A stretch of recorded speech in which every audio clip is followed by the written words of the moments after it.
ہمیں بدحالی آ جاتی ہے، غربت آ جاتی ہے، کساد بازاری آ جاتی ہے، مالی مشکلات آ جاتی ہیں، تو ہم یہ دیکھیں کہ اللہ نے ہمیں خوشحالی بھی عطا کی تھی۔ اب اس وقت جو حالات ہیں، ان حالات کے اندر بہت زیادہ بدحالی ہے۔ ایک تو وہ لوگ ہیں کہ جو اس بدحالی کا باقاعدہ شکار ہیں،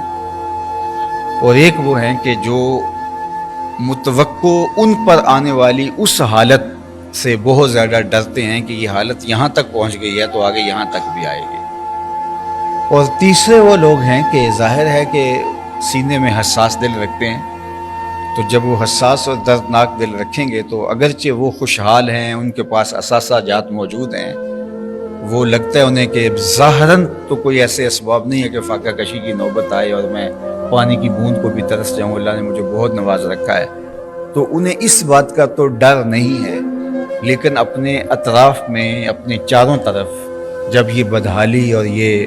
چیز پھیلتی ہے تو اس کے اثرات آتے ہیں، تو بطور انسان دکھ میں مبتلا ہوتا ہے، اور پھر ظاہر ہے اس کے اثرات کاروبار پہ بھی آئیں گے اور پوری معاشرت پہ آئیں گے، اور اس کا کسی نہ کسی حد تک جو ہے وہ شکار ضرور ہوگا۔ تو یہ ایک اذیت تو ہے، لیکن دوسری طرف وہ لوگ ہیں کہ جو 10,000 روپے کما رہے تھے مہینے کا یا 20,000 روپے کما رہے تھے، اور ان کا بل بجلی کا 25,000 آ گیا ہے، تو اب وہ اس بل کو پکڑ کے رو رہے ہیں، کیا کریں؟ بل ادا کریں، بچوں کی فیسیں دیں، یا کہ جو ہے وہ اپنے گھر کا چولہا جلائیں۔ اب ہر صورت کے اندر وہ ایک عجیب ایک اذیت میں مبتلا ہے۔ اسی طرح وہ سفید پوش لوگ، اب وہ ایک خوشحال زندگی گزارتے ہیں، اور وہ تو اب وہ بھی جب اس مشکل میں آگے اپنے حساب سے، تو وہ تو پھر اب کسی کے آگے ہاتھ بھی پھیلانے سے رہے، بلکہ الٹا ان کے پاس جب غرباء آگے اپنی کہانی بیان کر رہے ہوتے ہیں تو وہ دوہری تکلیف میں ہوتے ہیں کہ میں تو خود اس اذیت میں مبتلا ہوں، اس کو نہیں بتا سکتا اور کسی اور کو بھی نہیں بتا سکتا، اب اس آنے والے کو خالی کیسے لوٹاؤں؟ اس کی جو شرافت نسبی ہے اور اس کی طبع کے اندر جو فیاضی گندی ہوئی ہے، وہ ساری چیزیں جو ہیں وہ اس کو ایک عجیب بے چینی میں مبتلا کر دیتی ہیں کہ اب میں کیا کروں اور اس کو کس طرح اپنے گھر سے، دہلیز سے خالی لوٹاؤں۔ تو یہ ایک مشکل صورتحال بن جاتی ہے قوموں کے اوپر جب اس طرح کے معاملے آتے ہیں۔ تو اس طرح کے جب معاملات آتے ہیں تو سب سے پہلے کام کرنے کا کیا ہوتا ہے، جو ہم کبھی بھی نہیں کرتے؟ سب سے پہلے کام کرنے کا ہوتا ہے استغفار،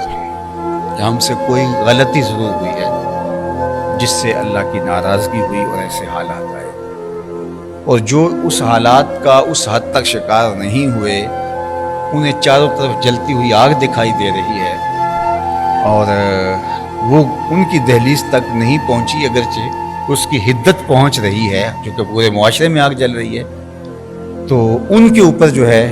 وہ استغفار کے ساتھ دوسری چیز واجب شکر اور سخاوت ہوتی ہے، اور وہ ان کا جتنا بھی دائرہ ہے، جتنا بھی ان کے ماتحت لوگ ہیں اور جتنی ان کے پاس گنجائش ہے۔ لیکن بدقسمتی یہ ہے کہ جو پہلا کام کرنے کا ہے، جو اس کا شکار ہوئے ہیں، انہیں استغفار کرنا چاہیے تو وہ استغفار نہیں کرتے۔ ماضی میں بھی ایسا ہوا ہے اور ہم نے اب بھی دیکھا ہے، اجتماعی نہ انفرادی، بہت کوئی 1000 میں سے ایک ہوگا تو میں اس کی بات نہیں کرتا، اور دوسری جانب جو اس طرح سے اس کا شکار نہیں ہوئے تو ان کو اس موقع کے اوپر اپنی تجوریوں کے منہ کھول دینے چاہیے اور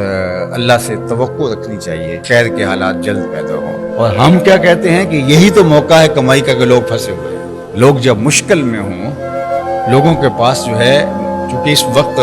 ہمارے پاس بھی چونکہ ایک ادارے میں ہم بیٹھے ہوئے ہیں اور ہمارے سے بہت سارے جڑے ہوئے لوگ ہیں، کتنے لوگ ہمارے پاس آ رہے ہیں کہ کرایہ دار کہہ رہے ہیں کہ مہنگائی ہو گئی ہے لہٰذا آپ جو ہے وہ کرایہ بڑھائیں، تو آگے مکان مل نہیں رہا، تو کوئی دعا کیجیے اللہ ان کے دل کو نرم کر دے۔ اب مجھے یہ بتائیے کہ جو مکان، جو اپنے گھر میں اپنی ضرورت کے مکان میں رہ رہا ہے، ایک اضافی مکان اس کا ہے جس میں اس نے اس غریب کو کرائے پہ دیا ہے، تو اب اس مہنگائی کے اندر اسے چاہیے تو یہ تھا کہ وہ کہتا کہ میرے بھائی مہنگائی ہو گئی ہے تو آدھا کرایہ دے دینا، باقی اپنے بچوں کا خیال کر، لیکن وہ اس سے فائدہ حاصل کر کے اس غریب کو کہتا ہے جناب آپ کرایہ زیادہ دیں گے ورنہ آپ مکان خالی کریں۔ اس مہنگائی کے اندر ایک بیوہ خاتون کی بیٹی کی شادی ہے اور وہ میرے پاس آتی ہے اور مجھے کہتی ہے کہ وہ جہاں میں بیٹی کی شادی کر رہی ہوں تو وہ کہتے ہیں ہم 100 لوگ بارات کے لے کے آئیں گے اور وہ کہتے ہیں ہمیں بیٹی کو کچھ دے نہ دیں، وہ آپ نے اپنی بیٹی کو دینا ہے، ہمارے مہمانوں کو کھانا اچھا ملنا چاہیے۔ یہ ایک کیسا ٹرک ہوتا ہے کہ وہ تو آپ نے اپنی بیٹی کو دینا ہے، مہمانوں نے تو ایک بار ہی آنا ہے، تو آپ ان کو کھانا اچھا دیں۔ تو میں نے کہا کہ وہ کوئی حملہ کرنے آ رہے ہیں، 100 لوگ لے کے آ رہے ہیں ایک بیوہ کے گھر میں، تو وہ ہیں کون؟ وہ آپ نے ایسے لوگوں سے رشتہ کیوں دیا ہے؟ وہ بولتی ہے وہ میرا سکا بھائی ہے، میرا حقیقی بھائی ہے، اور حقیقی بھائی اپنی بہن کے گھر اپنے بیٹے کو بہنے آ رہا ہے اور وہ بیوہ بھی ہے، اور وہ 100 آدمیوں کا جتھا لے کے آ رہا ہے اور ساتھ کہہ رہا ہے کہ آپ نے ان کو کھانا اچھا دینا ہے، انہوں نے ایک بار ہی آنا ہے، باقی تو پھر چلتا رہے گا۔ اگر یہ شخص، میں نہیں جانتا وہ بھائی کون ہے، ہو سکتا ہے نمازی ہو سکتا ہے وہ بڑا نیک ہو سکتا ہے کہ وہ اپنے آپ کو بڑا عاشق رسول کہلاتا ہو، یا ہو سکتا ہے وہ اپنے آپ کو توحید پرست کہلاتا ہو سکتا ہے وہ اپنے آپ کو اہل بیت کا بڑا محب قرار دیتا ہو، مجھے نہیں پتا وہ کون ہے، لیکن میں سمجھتا ہوں اس کو دین کی ہوا بھی نہیں لگی، دین تو دور کی بات ہے، اس کو انسانیت کی ہوا بھی نہیں لگی۔ تو اب اس معاشرے کے اندر ہم تو لوگوں کے دکھ کم کریں گے، اذیتوں اور پریشانیوں کو دور کریں گے۔ میں اگر ایک چھوٹی سی فیکٹری بنائی ہے،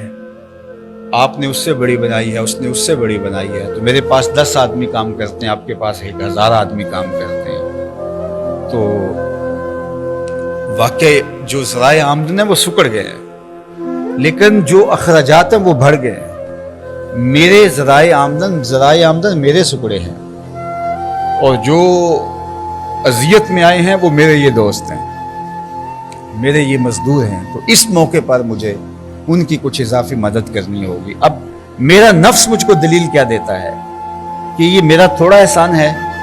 کہ حالات بالکل یکسر تبدیل ہو گئے ہیں اور میں ان کو فارغ نہیں کر رہا، اور میں الٹا اضافی ان کو پیسے دوں جبکہ کام بھی کم ہے۔ میاں تم ان کے کام کے بدلے کب دے رہے ہو؟ تم تو انسانیت کے نام دے رہے ہو۔ ان کے حالات تمہارے سامنے معلوم ہے کہ یہ یہاں بیچارے جو ہے وہ اتنا ہم سے ایڈوانس بھی لیا ہوا ہے، اور اس قدر جو ہے وہ ان کی یہ صورتحال ہے، تو اب ان کے لیے آسانی کرنا بنتی ہے۔ لیکن جب ہم بے حس ہو جائیں گے تو پھر اس وقت یہ چیزیں چلیں گی، پھر ہم کہیں گے اصل غریب بھی بڑا ظالم ہے، یہ بھی ہے وہ بھی ہے، کئی بہانے بنائیں گے۔ 1000 کوتاہیوں کے باوجود ہمیں اگر اللہ نے اس موقع پہ بھی خوشحالی عطا کر رکھی ہے تو اس کا شکرانہ، اس وقت بہترین شکرانہ یہی ہے کہ اللہ کے دیے ہوئے مال سے اللہ کے راستے کے اندر ان لوگوں کی مدد اور نصرت کے لیے خرچ کریں۔ عرش کا رب بہت راضی ہو۔